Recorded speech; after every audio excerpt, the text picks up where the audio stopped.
BFM Business, Intégral Placement, les réponses aux questions. C'est le sacro-saint moment d'Intégral Placement, le moment en effet où toutes vos questions trouvent leurs réponses, les réponses de nos experts. Pour vous répondre donc, il est mort de rire. Christian Fontaine, c'est vrai Christian? Sourire, pas mort de rire. Bon, d'accord. On va pas pleurer non plus. Attendez.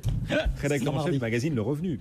On sourit au revenu et on sourit aussi chez Net Investissement avec Stéphane Van Nuffel. Toujours. Prêt aussi Stéphane? Toujours prêt. Pour répondre donc à nos auditeurs et téléspectateurs. On a beaucoup de questions. On va démarrer avec celle de Jean à propos de son crédit immobilier. Il me reste, nous dit-il, 56 000 € à rembourser sur mon crédit immobilier, sachant que je dispose de 60 000 € d'épargne. Me conseillez-vous de rembourser par anticipation? Christian. Eh oui, épargner ou rembourser ses dettes. C'est vrai qu'il y a beaucoup de questions sur l'antenne de BFM Business. Il y a beaucoup de questions sur le site lerevenu.com aussi sur cette thématique. Alors au revenu, on a plutôt tendance à conseiller les emprunteurs de rembourser leurs dettes par anticipation s'ils en ont les moyens. Pourquoi? Parce que on a souvent tendance à sous-estimer le coût du crédit qui, et il faut encore une fois le rappeler, ne se cantonne pas au taux d'intérêt. Il y a le taux, il y a le coût de l'assurance, il y a le coût des frais de dossier et le coût de la garantie. Alors maintenant, si on regarde un petit peu dans les détails, la réponse, en fin de compte, vous, que devez-vous faire si vous êtes endetté et vous avez un petit peu d'argent de côté?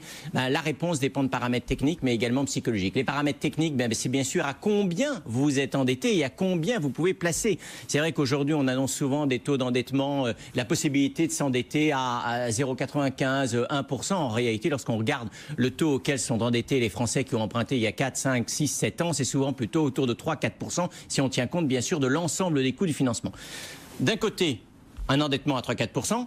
De l'autre, la plupart des Français, ils placent leur argent sur des placements sans risque. Livret A 0,75, PEL aujourd'hui 1% avant prélèvements sociaux, un assurance vie en euros, un contrat, je dirais, lambda, 1,4, 1,5% avant prélèvements sociaux. Donc là, si vous voulez, il n'y a pas, lorsqu'on regarde uniquement combien vous coûte votre emprunt et combien vous rapporte votre épargne, je dirais il n'y a pas photo, il faut rembourser. Alors bien sûr, il peut y avoir des frais pour remboursement anticipé. Il faut savoir que ces frais, si vous ne les avez pas négociés au départ lors de la souscription du prêt, vous pouvez très bien les renégocier, vous pouvez très bien essayer de les négocier lors du remboursement. Et puis, voilà pour les paramètres techniques. Il y a des paramètres psychologiques. Vous avez 50% des Français qui, je dirais, ne sont pas à l'aise avec le fait d'être endettés. Pour eux, être endetté égale un risque. Comment vais-je rembourser les banques si demain mes revenus diminuent? Puis vous avez les 50 autres % de Français qui considèrent au contraire que s'endetter, c'est une opportunité. Oui. La banque m'a fait confiance, je ne vois pas pourquoi m'a prêté de l'argent à un moment donné, je ne vois pas pourquoi, je dirais, j'irai rembourser cet argent avant, je dirais, les échéances et les mensualités prévues initialement.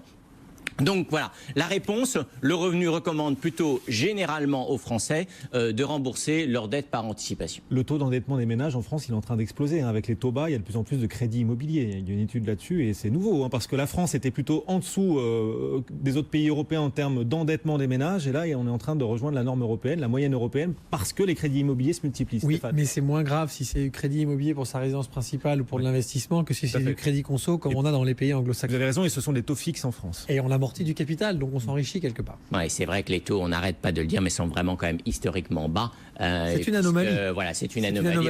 C'est vrai que les taux d'intérêt réels sont négatifs aujourd'hui en France. C'est en France qui sont les plus bas en Europe, les taux de crédit immobilier. Voilà, alors attention aussi, parce que c'est vrai qu'on parle...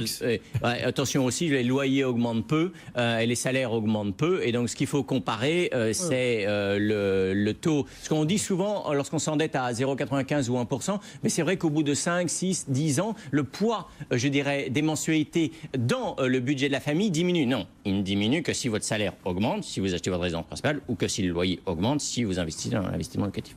Tout à fait.